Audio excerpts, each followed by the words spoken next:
No te impresiones por lo que ven tus ojos. Tus ojos miran el exterior, el físico de la persona. Pero Jehová, el Dios de los cielos, mira, ¿qué es lo que mira? El corazón, las actitudes que haya en el corazón de la persona.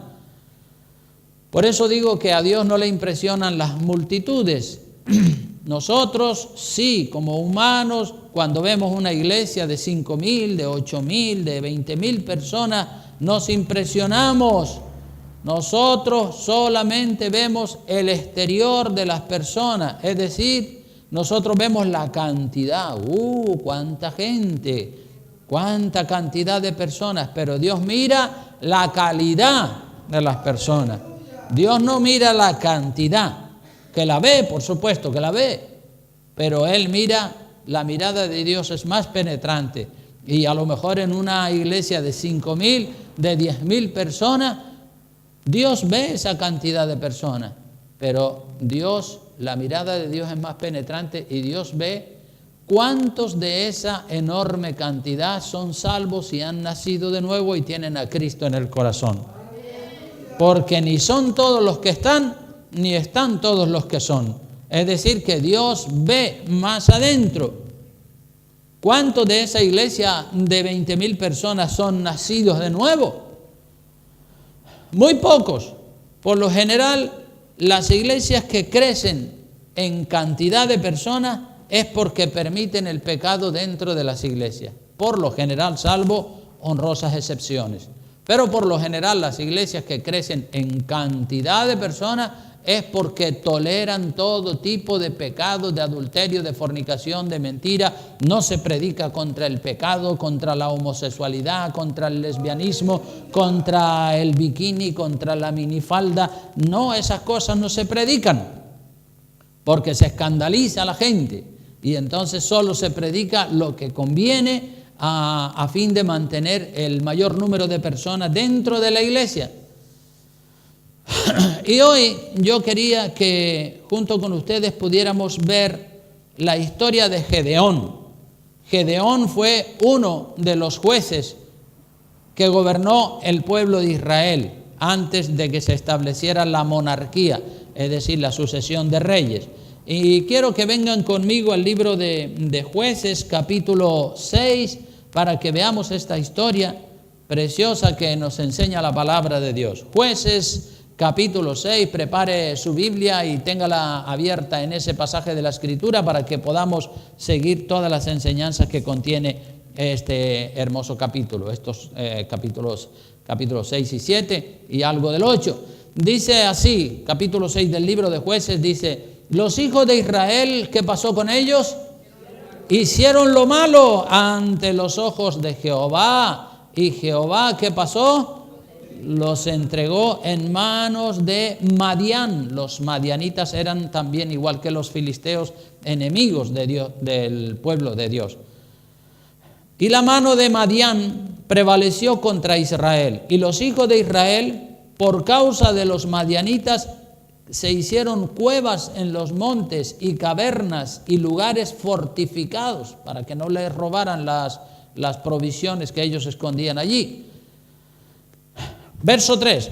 Y sucedía que cuando Israel había sembrado, subían los madianitas y amalecitas y los hijos del oriente contra ellos. Subían y los atacaban, y acampando contra ellos destruían los frutos de la tierra hasta llegar a Gaza, y no dejaban que comer en Israel, ni ovejas, ni bueyes, ni asnos, porque subían ellos y sus ganados y venían con todas sus tiendas en grande multitud como langostas.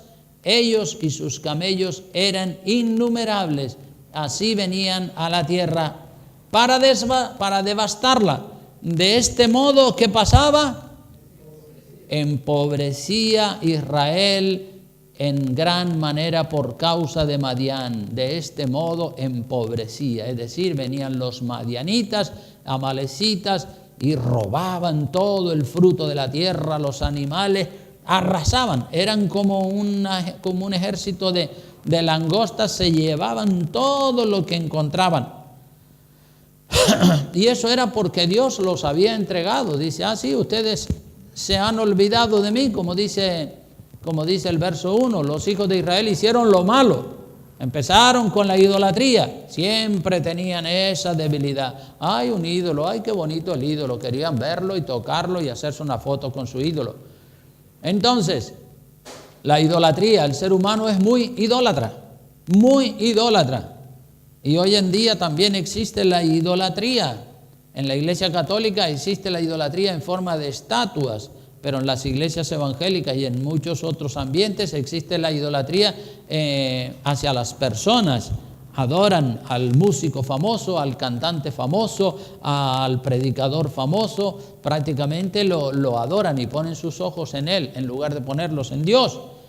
Entonces, el pecado trae pobreza, el pecado empobrece, el pecado trae ruina, el pecado es lo peor. Tenemos que vivir en santidad. Ahí vemos cómo este pueblo, Israel, empobrecía, porque todo lo que tenían cuando venían los amalecitas y los madianitas arrastraban por todo. Pero cuando ellos se ven ahí en esa aflicción, metidos ya en la pobreza total, entonces claman a Dios. Cuando estaban en bendición no clamaban, solo claman cuando están con problemas. Así hay muchas personas también hoy en día, ¿verdad? Que claman a Dios cuando están enfermos, cuando están con muchos problemas. Y para que Dios los mantenga clamando, tiene que mantenerlos enfermos, ¿verdad? Porque si están enfermos, entonces están, Señor, Señor, Señor. Pero desde que se sanan, se olvidan de Dios. Entonces Dios dice, pues, vamos a mantenerte enfermo ahí para que estés clamando permanentemente. Así es el Señor, ¿verdad? Dios quiere que estemos clamando a Él permanentemente. Dele gloria a Dios siempre, esté enfermo o esté sano. En el verso 7 lo dice que Israel les clama. Dice, cuando los hijos de Israel clamaron a Jehová a causa de los madianitas. Ay, Señor, mira, estos madianitas nos están desplumando, nos están arruinando y empobreciendo. Por favor, Señor, ayúdanos, ayúdanos, Señor. ¿Ves? El ser humano es egoísta. Clama solamente cuando tiene problemas. Y así hay muchas personas que claman cuando tienen problemas. Pero cuando están alejados del Señor no piensan en Dios hasta que no le viene el palo, el golpe, el sufrimiento. Pero hay que clamar a Dios porque la Biblia dice, clama a mí que yo te responderé y te mostraré cosas grandes y ocultas que tú no conoces. Y clama cuando estás bueno y cuando estás fuerte. En el versículo 8 al 10 dice la palabra, y Jehová envió a los hijos de Israel un varón profeta, el cual les dijo, así ha dicho Jehová, Dios de Israel, yo os hice salir de Egipto y os saqué de la casa de la servidumbre, os libré de mano de los egipcios y de mano de todos los que os afligieron, a los cuales eché delante de vosotros y os di su tierra, y os dije, yo soy Jehová vuestro Dios. No temáis a los dioses de los amorreos en cuya tierra habitáis, pero no habéis obedecido mi voz. O sea que Dios cuando Israel clama le dice, claro, ahora están clamando, pero yo fui el que los saqué a ustedes de Egipto y les dije que no fueran idólatras, que no tuvieran temor de los dioses paganos de estas tierras, de los amorreos.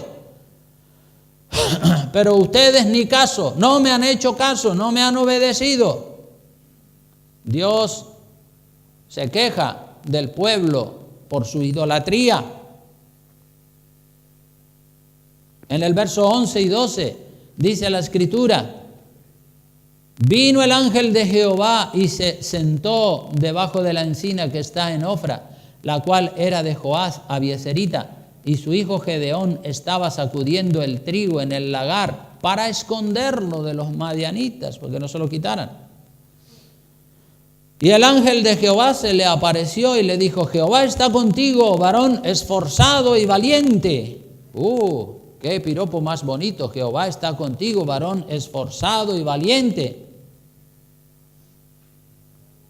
A Gedeón se queda sorprendido. Yo, varón esforzado y valiente, ¿de quién estará hablando? ese no puedo ser yo. Pero el ángel de Jehová le aparece a Gedeón, y ahí está Gedeón delante del ángel de Jehová. En el versículo 13, veamos qué le dice. Dice, y Gedeón le respondió, Señor mío, si Jehová está con nosotros, ¿por qué nos ha sobrevenido todo esto? ¿Y dónde están todas sus maravillas que nuestros padres nos han contado, diciendo, no nos sacó Jehová de Egipto, y ahora Jehová nos ha desamparado y nos ha entregado en mano de los madianitas? Es decir, Gedeón dice, bueno, pues si Dios está con nosotros, ¿cómo es que estamos tan arruinados y tan fracasados y tan temerosos de los madianitas? ¿Cómo es posible esto? Claro, él no se daba cuenta que era por su pecado. En el verso 14 dice, mirándole Jehová, le dijo, esto es lo que se conoce como una teofanía, es decir, una aparición de Dios mismo en forma de ángel a Gedeón. Mirándole Jehová le dijo, ve con esta tu fuerza y salvarás a Israel de la mano de los madianitas. ¿No te envío yo? Dios está llamando a Gedeón para que vaya a enfrentarse contra los madianitas. Pero Gedeón, igual que Moisés, cuando Dios lo llama para que vaya a Egipto a salvar al pueblo de Israel, en el verso 15 dice, entonces le respondió, ay, Señor mío, ¿con qué salvaré yo a Israel? ¿Pero qué soy yo? Soy un gusano. He aquí que mi familia es pobre en Manasés, y yo el menor de la casa de mi padre. Coge al más grande, al más fuerte, pero a mí, que yo no sirvo para nada, soy el más pequeño, no me van ni a escuchar. ¿Verdad? Los argumentos, a veces estamos llenos de complejos de inferioridad. No, yo no puedo, yo no sirvo, esto, lo otro. Cuidado con eso, hermano. Tampoco nos llenemos de complejos de superioridad, ¿me entiende? Ni una cosa ni la otra. Seamos realistas y tengamos los pies en la tierra y hagamos las cosas tal como el Señor lo dice en su palabra. Pero Dios le dice en el verso 16, tranquilo, Gedeón, yo voy a estar contigo y vas a vencer. Jehová le dijo, ciertamente yo estaré contigo y derrotarás a los madianitas como a un solo hombre. Y él respondió, yo te ruego que si he hallado gracia delante de ti, me des señal de que tú has hablado conmigo. Es decir, probablemente Gedeón pensaba que estaba teniendo un sueño y que estaba en lo más profundo del sueño, pero dice, ¿estaré despierto o estaré soñando? En el verso 17 dice, y él respondió, yo te ruego que si he hallado gracia delante de ti, me des señal de que tú has hablado conmigo. Verso 18, te ruego que no te vayas de aquí hasta que vuelva a ti y saque mi ofrenda y la ponga delante de ti. Y él respondió, yo esperaré hasta que vuelvas. Y entrando, Gedeón preparó un cabrito y panes sin levadura de un efá de harina, y puso la carne en un canastillo y el caldo en una olla. Y sacándolo se lo presentó debajo de aquella encina. Entonces el ángel de Dios le dijo, toma la carne y los panes sin levadura y ponlos sobre esta peña y vierte el caldo. Y él lo hizo así. Y extendiendo el ángel de Jehová el báculo que tenía en su mano, tocó con la punta la carne y los panes sin levadura, y luego y subió fuego de la peña, el cual consumió la carne y los panes sin levadura, y el ángel de Jehová desapareció de su vista. O sea que aquí vemos a Gedeón que hace todo esto, preparar un cabrito y ofrecérselo en sacrificio de adoración al ángel de Jehová que se le había aparecido.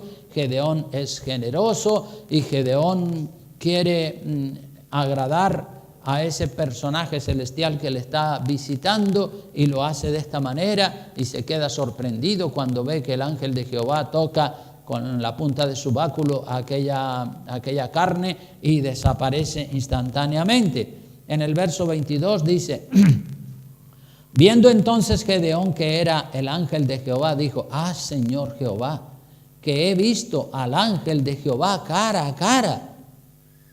Pero Jehová le dijo, paz a ti, no tengas temor, no morirás. Y edificó allí Gedeón un altar a Jehová y lo llamó Jehová Shalom, el cual permanece hasta hoy en Ofra de los abiezeritas. Es decir, Gedeón se queda sorprendido, dice, madre mía, es verdad, no estaba soñando, he visto a Dios cara a cara. Entonces tendré que morir, porque claro, ¿quién puede ver a Dios cara a cara y permanecer vivo? Muere. Pero el Señor le dijo, tranquilo, Gedeón, paz a ti, ten paz, no tengas miedo, estate tranquilo, no va a pasar nada, no vas a morir. Y Gedeón pues edificó allí, como dice la palabra, un altar y le llamó a ese altar Jehová Shalom, es decir, ay, gracias a Dios que me dio paz, gracias a Dios porque yo pensé que me iba a morir. Entonces Jehová Shalom, que significa Shalom, significa paz.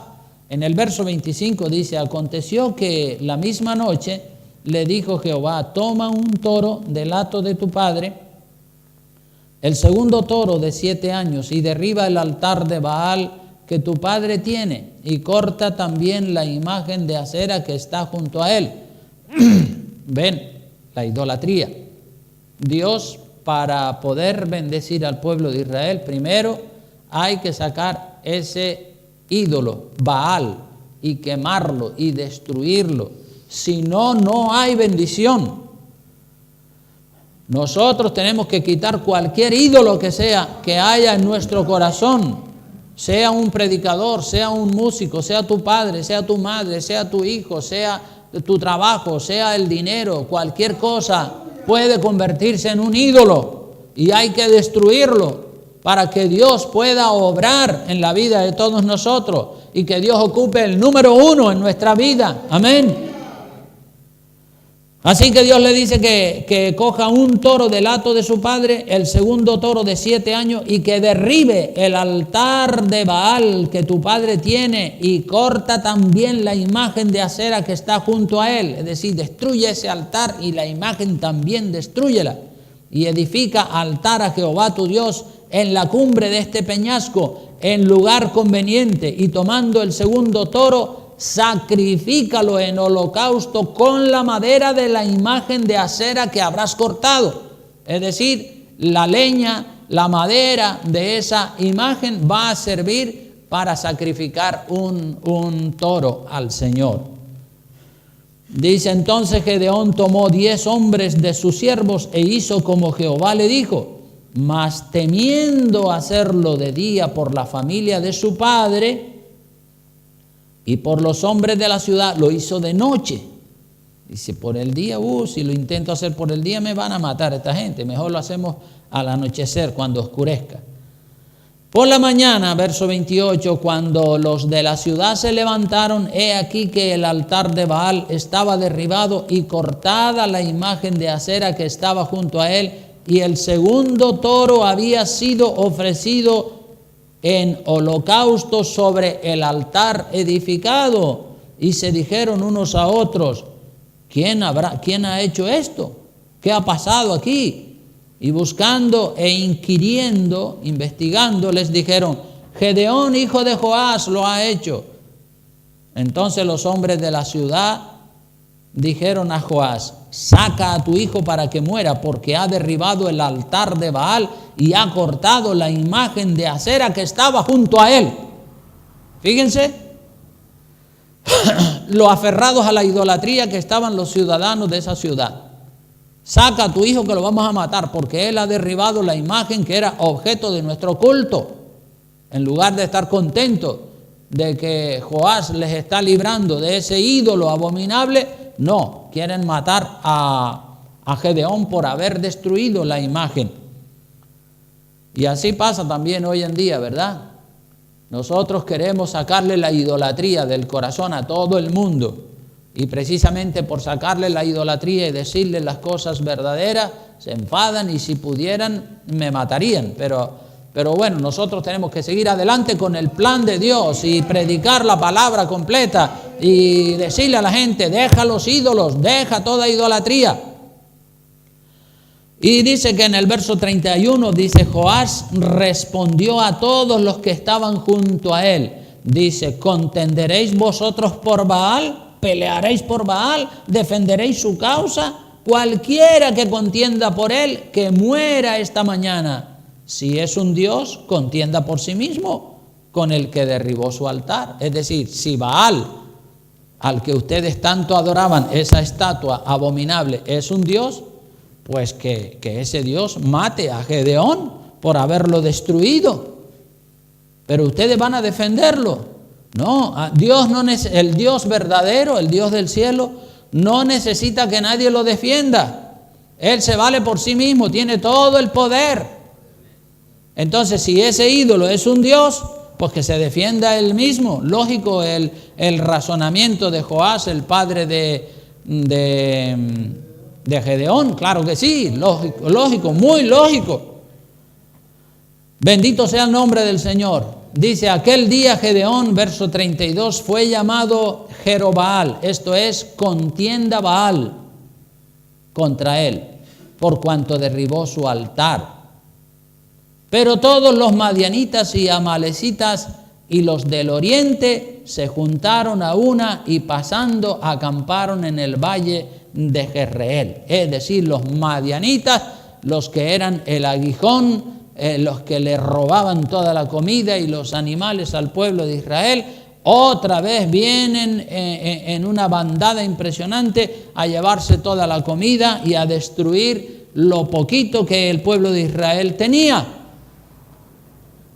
Y el pueblo es convocado para la guerra por Gedeón. En el verso 34 dice, entonces el espíritu de Jehová vino sobre Gedeón, y cuando éste tocó el cuerno, los abieseritas se reunieron con él.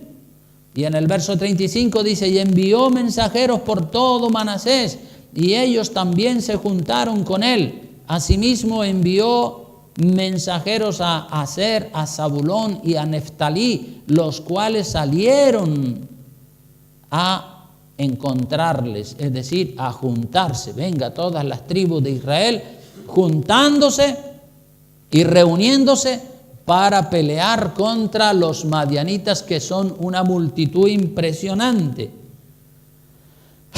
El Espíritu del Señor ha venido sobre Gedeón, y Gedeón dice, venga, vamos a pelear todos juntos, vengan todos los soldados de todas las 12 tribus del pueblo de Israel, vengan para acá, que vamos a plantarle cara a estos madianitas que nos están desplumando y nos están dejando en la ruina más absoluta.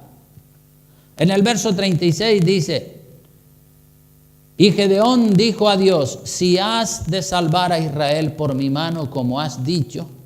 Ve, aquí puede ser que, aparte de que Dios ya se le había aparecido a Gedeón, ahora Gedeón quiere una confirmación para saber si él está actuando correctamente y si esa guerra que va a iniciar contra los madianitas, Dios está con él. Por eso dice, en verso 36, y Gedeón dijo a Dios, si has de salvar a Israel por mi mano, como has dicho, he aquí que yo pondré un vellón de lana en la era, y si el rocío estuviere en el vellón solamente, quedando seca toda la tierra, entonces entenderé que salvarás a Israel por mi mano, como lo has dicho. Gedeón quiere estar seguro, ¿verdad? Gedeón sabía que la duda es falta de fe, y entonces la mejor manera de desterrar la duda es, Señor, dame una confirmación, por favor. Si yo estoy haciendo lo que tú quieres, confírmamelo de alguna manera. Esto es bueno, ¿verdad? Cuando hay una duda, ora, Señor, ¿estoy en lo correcto? ¿Estoy pensando bien o estoy equivocado o equivocada?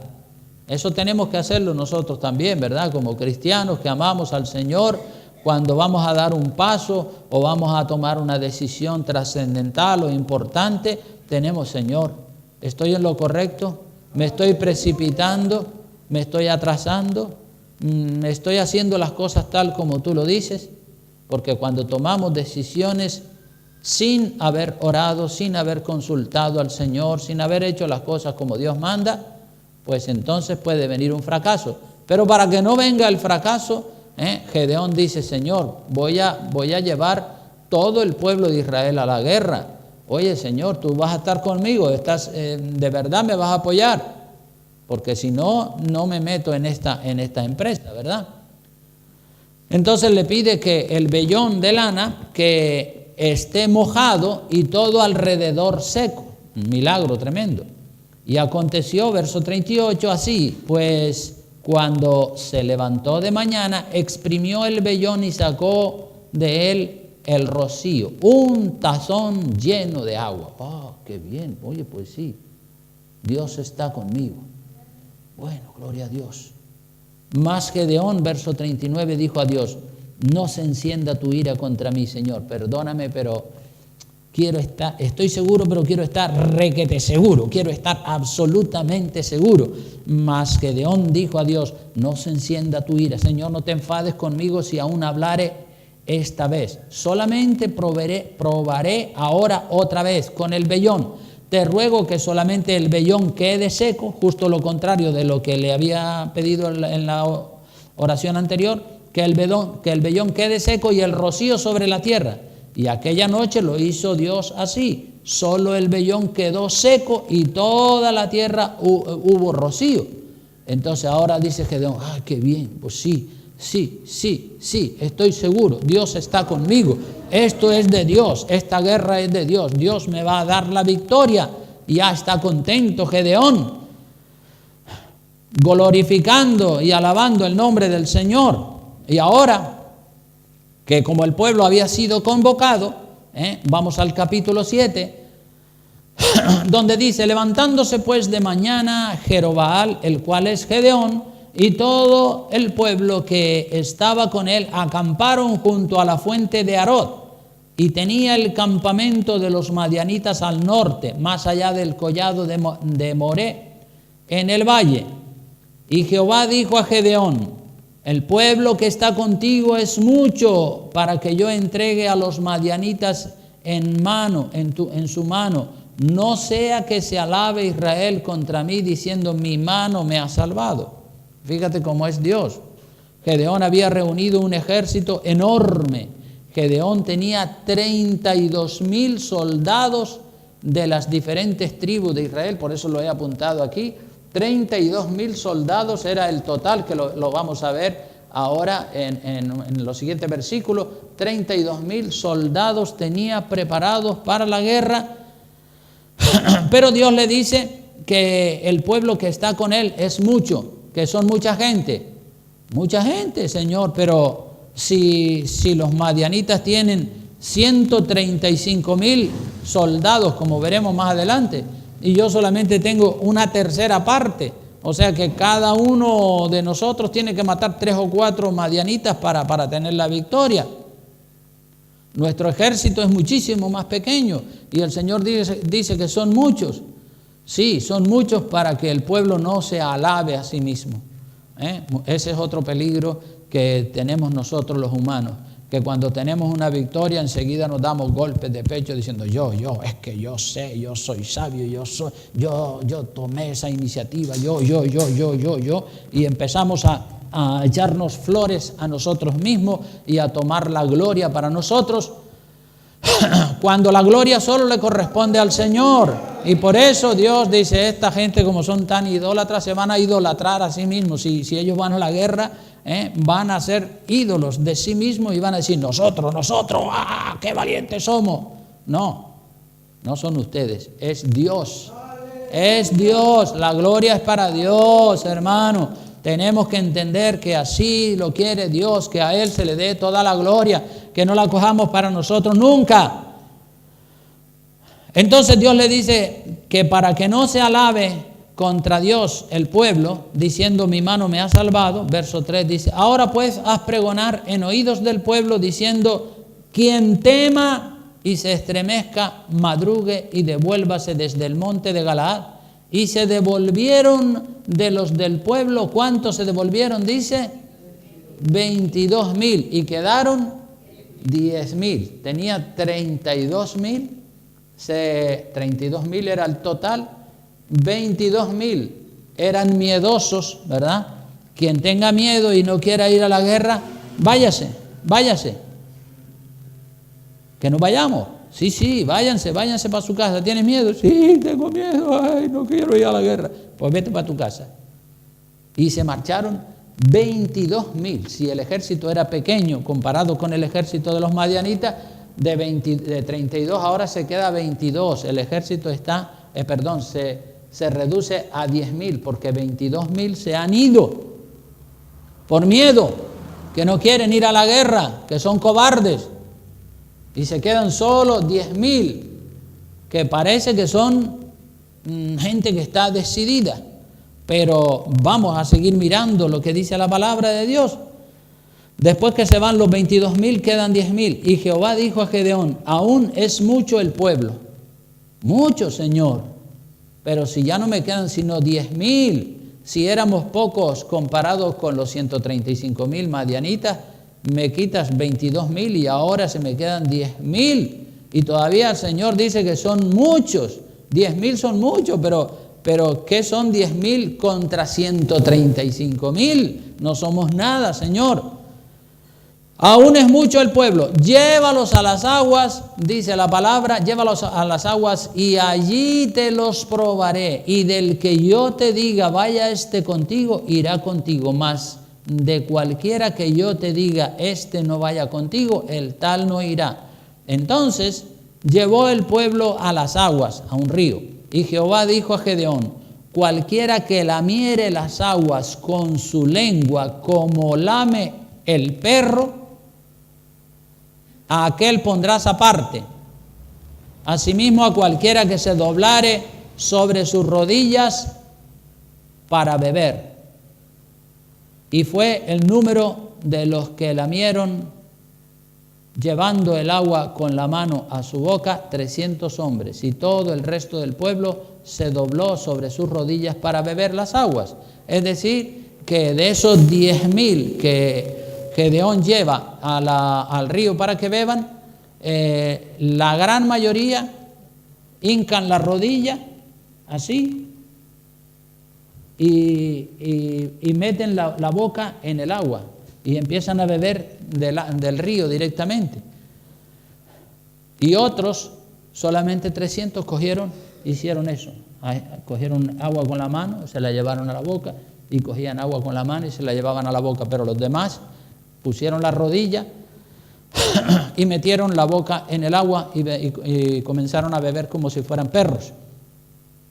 Entonces, solamente 300 se agacharon un poco así, cogieron el agua con la mano y la bebieron, porque eso era una prueba, eso era una prueba para ver cuáles de verdad eran prudentes y cuáles eran imprudentes. Aquellos que se tiraron de cabeza a beber agua y metieron la boca dentro del río, esos eran carnales, esos no tenían prudencia ninguna. Mientras estaban allí tirados así, metiendo la boca dentro del agua, podían venir los madianitas y matarlos.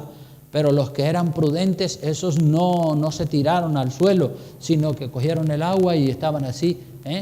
Es como las aves, los pájaros. Ellos beben y miran, a ver, vuelven a beber y miran, ¿sí? Porque tienen miedo de que alguien los asalte mientras están bebiendo agua y los mate. Entonces, aquí tenemos que de los 10,000 que le quedaron a Gedeón, después que se le habían marchado los 22,000 miedosos, de esos 10,000 que le quedaron, 9,700 son suspendidos. Esos no van a ir a la guerra. Y solo le quedaron, ¿cuántos le quedaron? 300 que fueron aprobados. Todos nosotros vamos a ser probados. Pero ¿cuántos son aprobados?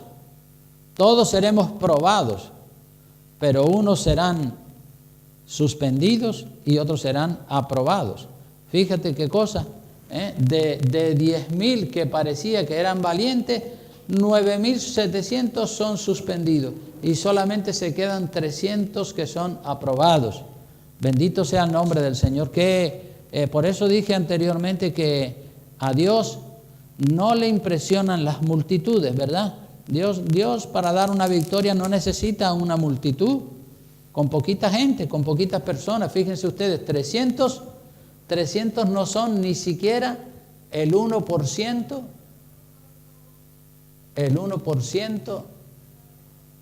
menos del 1%, porque para hacer el 1% de 32,000 tendrían que ser 320. Pues le quedó menos del 1% le quedó a Gedeón para ir a pelear contra los madianitas. Menos del 1%. Impresionante, ¿verdad? Solamente 300 personas aprobadas. Por eso digo que a lo mejor vemos una iglesia de 5,000, de 10,000 personas y Dios ve solamente el 1%, el 2%, el 0.1% o 5%. Cantidades pequeñas, porque no todo lo que brilla es oro.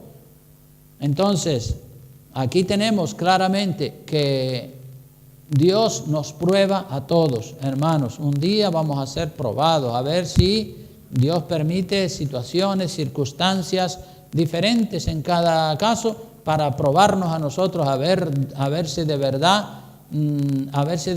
nosotros somos de los aprobados. Aprobados 300, suspendidos de los 10,000, 9,700 y miedosos 22,000. Entonces, eso es así. Ha sido así en el pasado, es así en el presente. No todo el que me dice Señor, Señor, entrará en el reino de los cielos, dice la palabra. Amén. O sea que los que lamieron, dice, y fue el número de los que lamieron llevando el agua con la mano, verso 6 del capítulo 7, a su boca, 300 hombres, y todo el resto del pueblo se dobló sobre sus rodillas para beber agua. Si vamos al versículo 8, dice, entonces Jehová dijo a Gedeón, con estos 300 hombres que lamieron el agua, os salvaré. Que lamieron el agua de la mano, claro. Y entregaré a los madianitas en tus manos, y váyase toda la demás gente, cada uno a su lugar. Y Gedeón se queda solo con 300 hombres para pelear contra 135,000 madianitas. Fíjense ustedes qué desproporción más grande esa. Verso 8 dice, y habiendo tomado provisiones para el pueblo y sus trompetas, envió a todos los israelitas cada uno a su tienda y retuvo a aquellos 300 hombres y tenía el campamento de Madián abajo en el valle. Aconteció aquella noche Jehová le dijo, levántate y desciende al campamento, yo lo he entregado en tus manos. Y si tienes temor de descender, baja tú con fura tu criado al campamento. O sea que en este caso no es Gedeón el que le está pidiendo confirmación a Dios, sino Dios mismo que le está diciendo, bueno, todavía si te queda un poquito de temor, de miedo, tranquilo, baja con fura tu criado abajo al campamento por la noche cuando todos están durmiendo y vas a oír una conversación.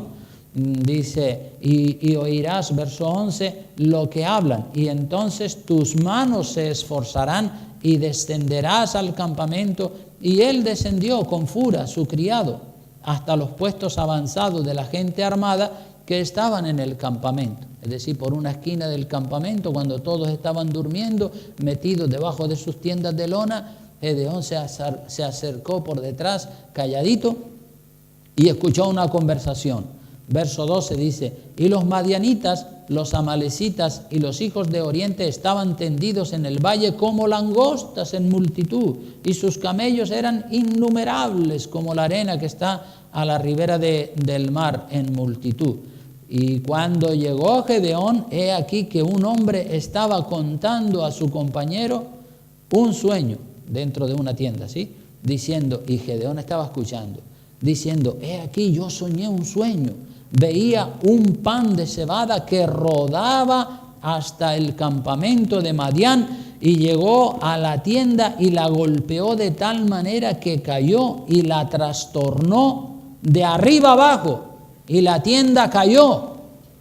Y su compañero respondió y dijo: esto no es otra cosa sino la espada de Gedeón, hijo de Joás, varón de Israel.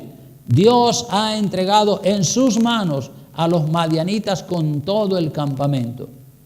Cuando Gedeón oyó el relato del sueño y su interpretación, adoró y vuelto al campamento de Israel, dijo: levantaos, porque Jehová ha entregado el campamento de Madián en vuestras manos. Es decir, ya, porque claro, todavía es que a Gedeón tenía 32,000 soldados. Y fíjate cómo Dios le redujo de 32,000 a 22,000 y después a 10,000 y después a 300. Entonces Gedeón con 300 soldados, otra vez a lo mejor le entraron las dudas y Dios dice: tranquilo Gedeón, yo estoy contigo. Baja abajo, te escucha una conversación que estarán hablando esa gente y verás cómo te entra un fuego tremendo y entonces haces lo que yo te estoy mandando. Gloria al nombre del Señor. Amén. Aleluya. ¿Por dónde iba yo? Que ya me perdí. El 16.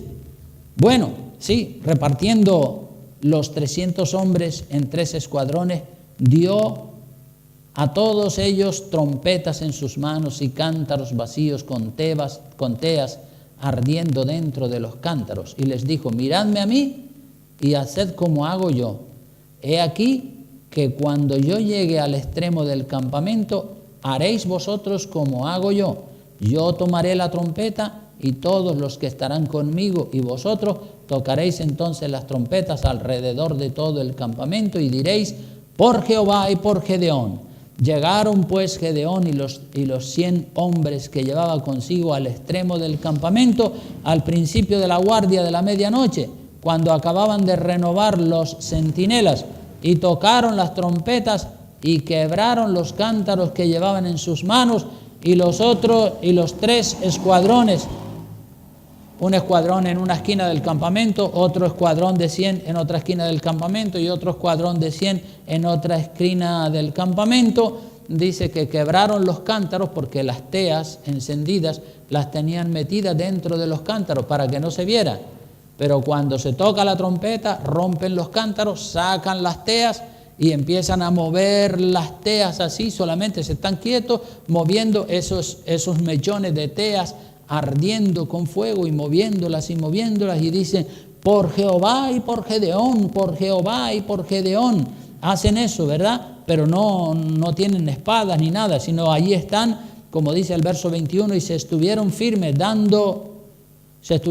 cada uno en su puesto en derredor del campamento. Entonces todo el ejército de los madianitas echó a correr dando gritos y huyendo, y los 300 tocaban las trompetas, y Jehová puso la espada de cada uno de los madianitas contra su compañero en todo el campamento, y el ejército huyó. Es decir, empezaron a matarse entre ellos mismos. Los madianitas se confundieron, se llevaron un susto impresionante. Dios los confundió, empezaron a matarse y se mataron 120,000 de ellos solitos se mataron.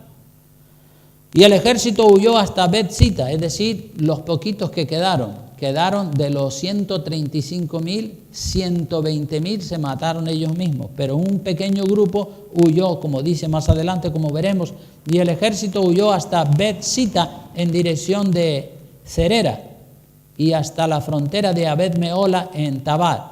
Y juntándose los de Israel, de Neftalí, de Aser y de todo Manasés, siguieron a los madianitas. Es decir, con ese episodio de 300 hombres, 100 por allá, 100 por el otro lado y 100 por el otro lado, empezaron a tocar las trompetas por Jehová y por Gedeón, y a tocar las trompetas y a mover las teas ardiendo así, y los madianitas empiezan a matarse ellos mismos entre ellos porque están confundidos y se creen que son enemigos, se empiezan a matar,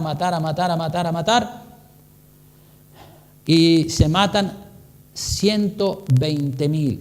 Veamos lo que dice el capítulo 8, versículo 10, dice la palabra del capítulo 8, versículo 10, dice: y Seba y Salmuna estaban en Carcor, y con ellos su ejército, como de 15,000 hombres.